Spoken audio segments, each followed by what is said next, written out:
Our next speaker has a very distinguished career. I call upon Mr. Rahul Sur to please come up. And his topic is the genocide of Hindus, Sikhs and Christians in Pakistan. Personally, I'm very interested in the role of Sikhism over there. Not just because I myself go to a Gurdwara to learn classical music, but also because Sikhism is really native to, it arose from the heartland of Pakistan, Punjabi Pakistan today, and I feel that in some ways it might actually hold some of the answers, but we'll hear from Mr. Sur and other panelists. Let me quickly introduce him and hand it over. He had a distinguished career in the Indian police service. He fought a war against drug traffickers with distinction. Then he took retirement and then he served the United Nations. He served in the Office of Internal Oversight Services in its headquarters and several field locations. Critical positions held include the Chief of Peacekeeping Evaluation, where he supervised teams assessing the effectiveness of UN peacekeeping missions that have an annual budget of $6 billion. His numerous evaluation reports had a notable impact, including being acted upon by the Security Council and the General Assembly. He served as the Chief of Conduct and Discipline in the Office of Special Representative of the Secretary General in the US Peacekeeping Mission in Haiti. He also established the first field investigation presence in Timor after the country's independence referendum in 1999. He is an expert at various facets of UN's functioning and is widely traveled in Africa, the Middle East, Latin America, and Europe. He has retired from the UN in 2021, and just his educational background, he has a law degree from Delhi University, a master's degree from Harvard, and he has studied drug abuse policy at the Johns Hopkins University. And besides Hindi and English, he speaks Punjabi, Marathi, and French. Thank you very much, Carl, and I'm delighted to be here. Many thanks to ICHRRF for giving me this opportunity. How much time do I have? I'll stick 20 minutes. 20 okay, minutes. right. Stand here, Mike. Yes, so Yes, sir. So, thank you very much for this. Shall we start with the slides? We've heard about this, and the issue which I'm going to be talking about is the genocide of Hindus, Sikhs and Christians in Pakistan from a technical point of view, right? So let us assume, that's the next one please. So the first is that we have the definition of genocide which is given in the 1948 convention. Whether it is right or wrong, or whether there are the drawbacks, let's just go with it as it is, right? So some of the constituent elements of this include killing members of a group, causing serious bodily or mental harm of members to the group. Next slide.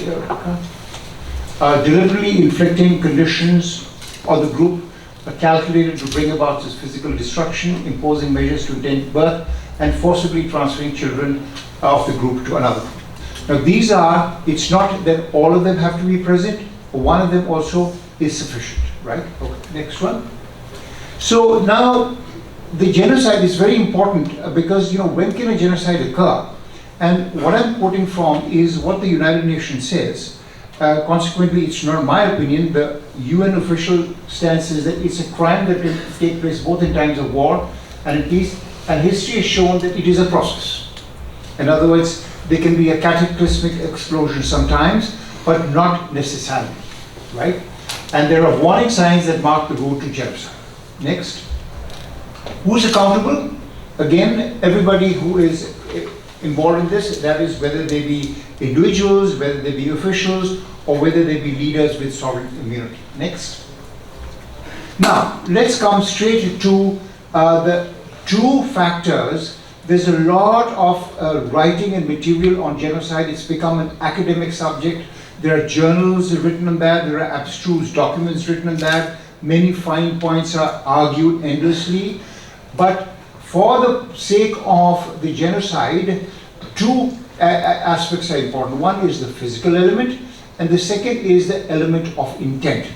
Both of these elements are necessary if a genocide is supposed to take place in a legal sense. So therefore we shall go and have a look in terms of whether these two constituent elements are fulfilled or not. Next.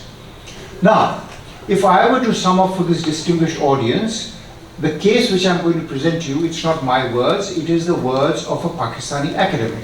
This lady's name is Farnahaz Isfahani, and she's written a book called Purifying the Land of the Pure. Next one.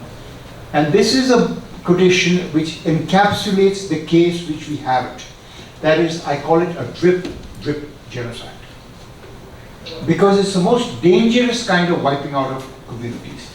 It doesn't happen in one day, it doesn't happen in a few months. Little by little, laws and institutions and bureaucracies and penal codes, textbooks that malign communities until you come to the point of having this sort of jihadi culture that is running rampant. That is precisely what has happened in Pakistan. Next. And then, she goes on to say, hey, this point has been made by other speakers before, and that is the physical decline in the percentage of Hindus. And she says, well, we were 23% now, and now we're down 3%. And she says, so my big question is, where have they gone? Right? That's what she asked. And this is a Pakistani writer. Next.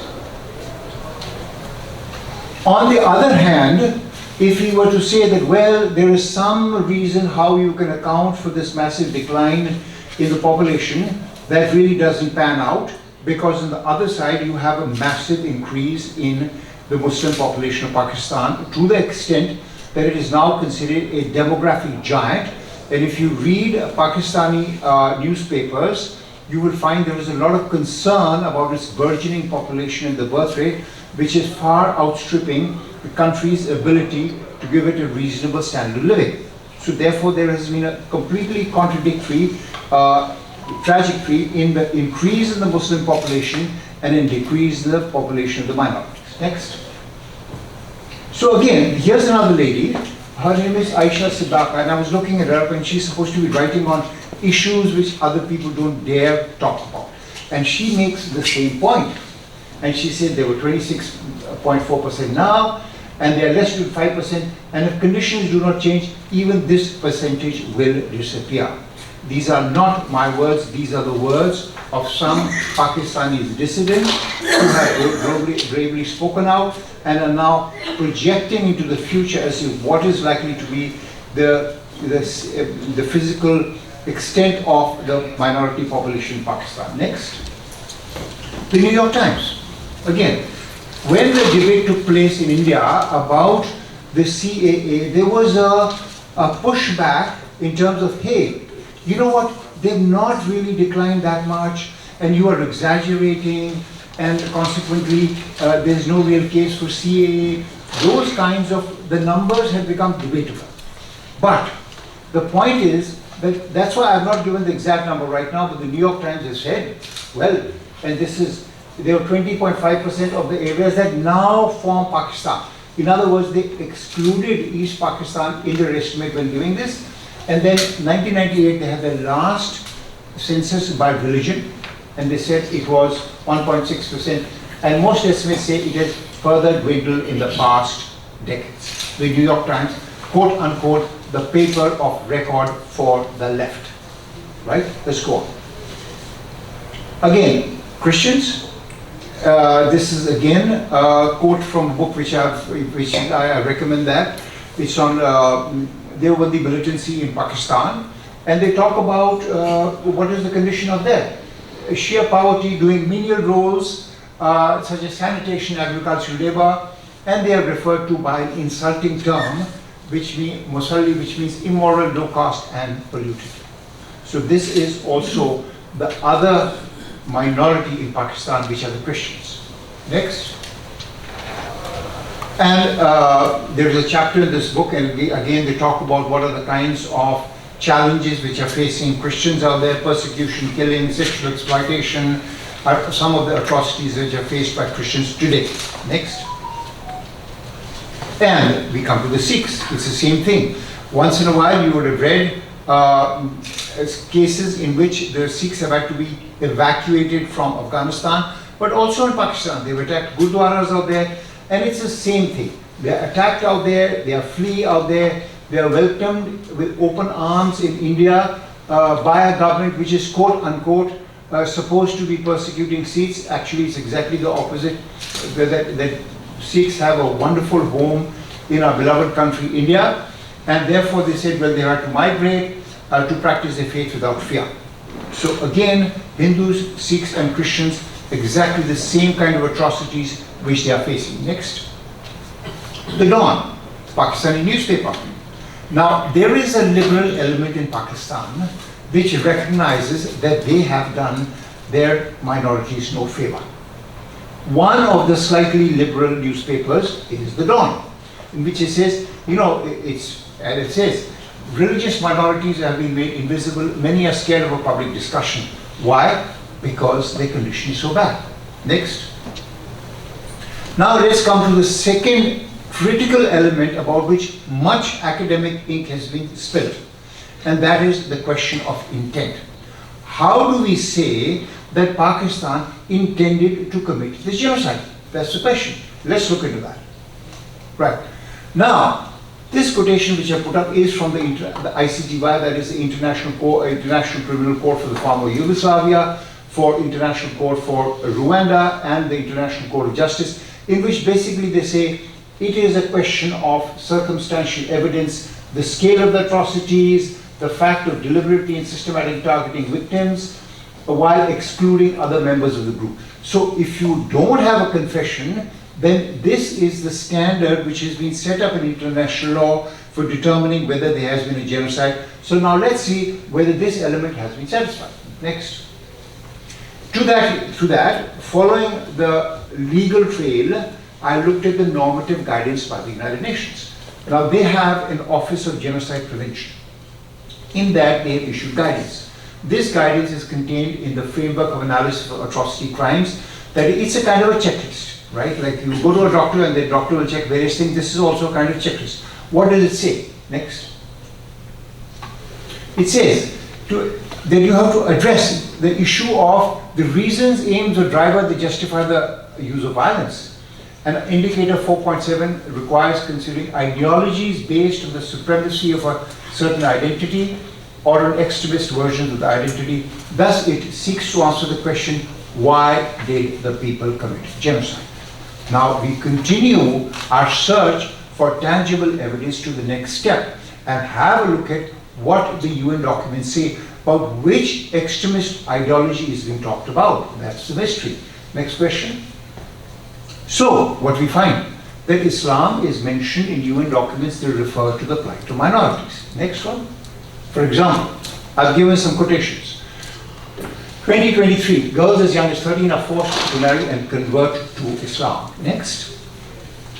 References to Islam in UN documents. Again, Mexico, in its Universal Periodic Review of Pakistan, said that they should adopt measures to ban the forced conversion of Islam to women and girls. Next. Several rapporteurs said the same thing, again a reference to Islam. So what we are basically trying to do, we are trying to have a look at the framework which the UN has established and follow the evidence along with that to see if we can come across material evidence. So far we've had a great time because now we know that they have named a religion. Okay, so let's go. Now, on that, to preserve objectivity, keeping myself completely out of the picture, let's look at what the Pakistanis say. This is a fantastic book. I like you wanted to read it. Faith-based violence and Devandi militancy in Pakistan. There is an author called Pervez Hoodboy. Pervez Hoodboy is well known. He's a liberal thinker, and he writes a chapter in this book entitled "Could Pakistan Have Remained a Pluralist?" In other words, the implication of the statement is that Pakistan is not pluralist. Now the question is, why is it not pluralist? So let's see what he says next. And he writes, considering matters related to the Islamic faith is absolutely essential. Pakistan. And then he says, what about it? Refers to jizya, zimmi, and booth shikini, and without their explicit rejections, pluralism is impossible to achieve within a state that purports to be run by Quranic principles. This is what he says, so therefore we are continuing our search for evidence and what Pakistani experts say. Next one.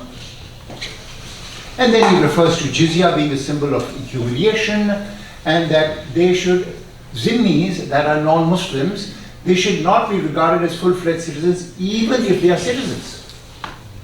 So discrimination and humiliation is enjoined upon them as a religious duty.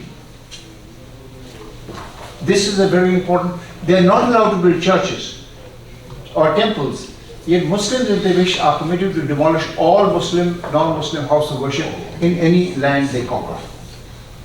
Next. And then he quotes, from the Quran, which is Surah 8.36 and 9.29. Both of them are extremely hostile to non-Muslims. So you can read them there, or they are on the website, any website. Next. Another aspect is the challenge of dawah. When we're talking about forced conversion, here the question of dawah comes up. What is dawah? Next, Mirsi Ali tells us that it is an Arabic term in which converting non-Muslims to Islam is considered a meritorious activity and invitation. Okay, next. And then she talks about it as a process of methodical indoctrination that rejects assimilation. Historical roots, let's briefly cover it. Now we've had a look at the UN norm, we've had a look at what the UN documents say, we've had a look at what a Pakistani expert says, the fact that it needs to consider the religion inside. Now let's have a look at the historical roots, because genocide is not an occurrence. We said it is a drip genocide. Why is it a drip genocide? Next. Now, Professor Ishaq Ahmed says that Pakistan was a country born of hatred. It's an absolutely clear statement which is born of hatred. We were alive because of hatred. The hatred was for Indians and Hindus. And this is not me. This is a Pakistani expert living in Stockholm. Next. Again, now back to the lady Farhaz Isfahani.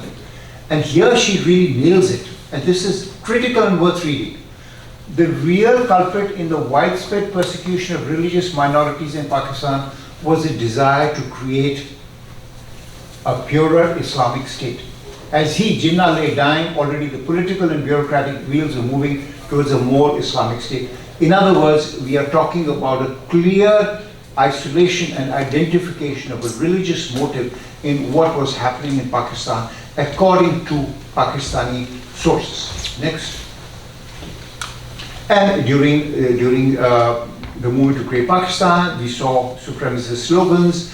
Pakistan ka matlab kya, la ilaha illallah. I've given some slogans out there. Muslim ho to Muslim mein Pakistan mein Muslimano ki hukumat hogi. They're supremacist slogans. Next.